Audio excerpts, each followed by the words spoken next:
मेरा कुछ हो मैंने फर्क नहीं पड़ता दिल्ला। यो जो काम करके गया उसने भी एक बात कहूंगा, अगली बार आवा मेरा माथा मार कर जाइए।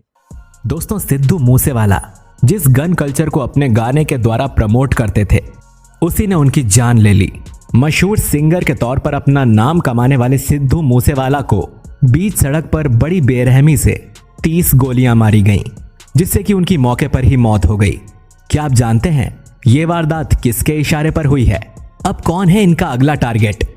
किसके डर से गुलजार छानीवाला ने अपना घर तक छोड़ दिया और इतना डरे हुए हैं कि घर से बाहर ही नहीं निकल रहे हैं? जी हाँ दोस्तों, वो नाम है लॉरेंस बिश्नोई का।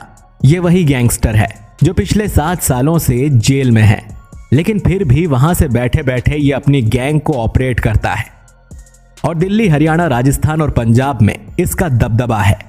खुद को भगत सिंह का सच्चा भक्त बताता है और इसी के कहने पर सिद्धू मूसेवाला की हत्या हुई है। अक्सर आपने फिल्मों में देखा होगा कि अंडरवर्ल्ड डॉन पूरे शहर पर राज करता है और वो जिसे चाहता है उसे मार देता है, लेकिन अंत में हीरो उसे मारकर पूरे शहर को उसके भय से मुक्त करता है। लेकिन असल जिंदगी में इसके बिल्कुल उलट है। यहाँ पर बड़े बड़े गैंगस्टर्स जेल के अंदर बैठे बैठे चारों तरफ पुलिस के होते हुए भी अपने मंसूबों में इतने बढ़ चुके हैं कि वो जेल से ही जिसे चाहे उसे मरवा देते हैं, यहाँ तक कि चाहे वो आम आदमी हो या फिर कोई वीआईपी। वैसे सिद्धू मूसेवाला को वीआईपी सुरक्षा मिली हुई थी, हालांकि घटना से ठीक एक दिन पहले उनकी वीआईपी सुरक्षा हटाई गई थी। दोस्तों, आपको नहीं लगता इसमें कोई राजनीतिक साजिश है? खैर जो भी हो, लेकिन इससे लाखों दिलों पर राज करने वाले कई युवाओं के आइडल सिद्धू मूसेवाला वापस नहीं आने वाले हैं। लेकिन इस घटना से सभी कलाकारों के बीच डर का माहौल है।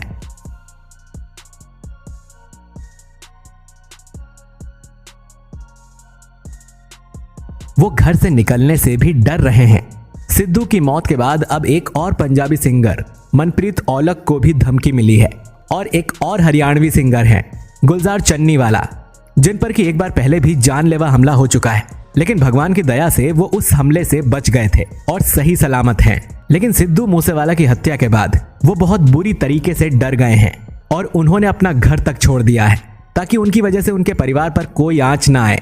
और उन्होंने लाइव आकर एक वीडियो बनाया था जिसमें वो बता रहे थे कि उनकी जान को कितना खतरा है और वो काफी डरे हुए हैं, तथा वो उनको नापसंद करने वाले लोगों को बता रहे थे कि किसी को मारने के बाद उसके परिवार का कितना बुरा हाल होता है। भारत विभिन्न भाषाओं का देश है जहां पर विभिन्न भाषाएं बोली जाती हैं, लेकिन इस देश में संगीत की बात की जाए तो ज्यादातर 4 भाषाओं के संगीत सबसे ज्यादा चलन में आते हैं। भारत में ज्यादातर बॉलीवुड, पंजाबी, हरियाणवी और भोजपुरी संगीत चलते हैं। लेकिन बात की जाए हरियाणा की तो हम आपको बता दें कि हरियाणा के अंदर हरियाणवी गाने के अलावा दूसरी भाषा का गाना नहीं चलता है। और जब बात हरियाणवी संगीत की आती है तो इस समय हरियाणा के अंदर में बस एक ही संगीतकार सबसे ज्यादा फेमस है। जी हाँ दोस्तों, और उस संगीतकार का नाम है गुलजार चन्नीवाला।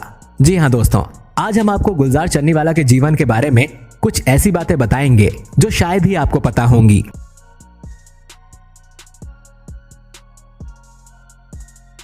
दोस्तों, गुलजार चन्नीवाला ने बहुत ही कम उम्र में अपनी मेहनत और टैलेंट के दम पर आज इतनी शोहरत हासिल कर ली है कि उनके गाने YouTube पर टॉप ट्रेंडिंग में आते हैं और उनके सभी वीडियोस पर मिलियंस में व्यूज आते हैं। आज के समय में ये लोगों के दिलों पर राज कर रहे हैं। गुलजार चन्नीवाला वैसे मूल रूप से हरियाणा के रहने वाले हैं, लेकिन उनका अब तक का सफर राजस्थान से होकर गुजरा है। गुलजार चन्नीवाला का जन्म 12 सितंबर 1997 को हरियाणा राज्य के छोटे से शहर भिवानी में हुआ था।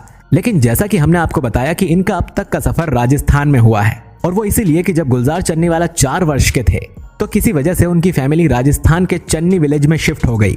गुलजार चन्नीवाला ने 10वीं कक्षा की पढ़ाई राजस्थान के चन्नी के स्कूल से की है और इसके बाद उन्होंने 11वीं और 12वीं कक्षा की पढ़ाई जालंधर से पूरी करी है। गुलजार चन्नीवाला का बचपन से सपना था कि वो कनाडा, सिंगापुर जैसे देशों में जाकर जॉब करे, लेकिन गुलजार की किस्मत में सिंगर बनना लिखा था। गुलजार चन्नीवाला का वास्तविक नाम आशीष शर्मा है। वो स्कूल के समय से ही गाने कंपोज करने और गाने का बहुत शौक रखते थे, इसीलिए उनके दोस्त उन्हें प्यार से गुलजार बुलाया करते थे और बाद में इसके साथ अपने गांव का नाम छानीवाला जोड़कर अपना स्टेज नाम गुलजार छन्नीवाला रख लिया और आज ये इसी नाम से लोगों के दिलों में बस गए हैं। गुलजार छन्नीवाला की डेट ऑफ बर्थ 12 सितंबर 1997 है और उनका जन्म हरियाणा के भिवानी जिले में हुआ था। वो एक ब्राह्मण परिवार से हैं। गुलजार की राशि कन्या है। तो चलिए अब हम आपको बताते हैं कि कैसे गुलजार ने हरियाणवी संगीत इंडस्ट्री में अपना नाम बनाया। एक दिन गुलजार के स्कूल में छोटा सा कार्यक्रम था जिसमें गुलजार ने केडी के रैप्स पर डांस किया था। तो वहीं गुलजार के अंदर एक संगीतकार और एक कलाकार बनने की इच्छा जागी और गुलजार ने सबसे पहले पंजाबी सॉन्ग्स में अपना कदम रखा। लेकिन पंजाबी म्यूजिक में बहुत कंपटीशन था, इसीलिए उसमें गुलजार को कुछ खास सक्सेस नहीं मिल रही थी। और फिर उनके भाई गोविंद शर्मा ने उनको हरियाणवी में अपने गाने गाने की सलाह दी। फिर गुलजार ने अपने भाई के कहने पर हरियाणवी गाने लिखने शुरू कर दिए। लेकिन इन्होंने सोनाटेक जैसे ब्रांड पर अपने गाने रिलीज नहीं किए, जिससे इन्हें ज्यादा कामयाबी नहीं मिली। लेकिन गुलजार ने अभी हार नहीं मानी थी। गुलजार को बस एक ऐसा गाना चाहिए था जो गुलजार को रातों रात हरियाणा का स्टार बना सके। और ये सोचकर गुलजार छन्नीवाला अच्छे गाने लिखते थे और अपने दोस्तों को सुनाते थे।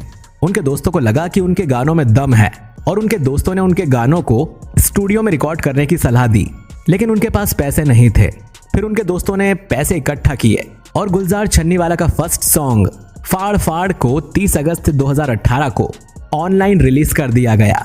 ये गाना YouTube पर बहुत पॉपुलर हुआ और इस गाने ने लगभग एक सप्ताह में 35 मिलियन व्यूज कमा लिए और अभी इस वीडियो पर 60 मिलियन से भी ज्यादा व्यूज हैं।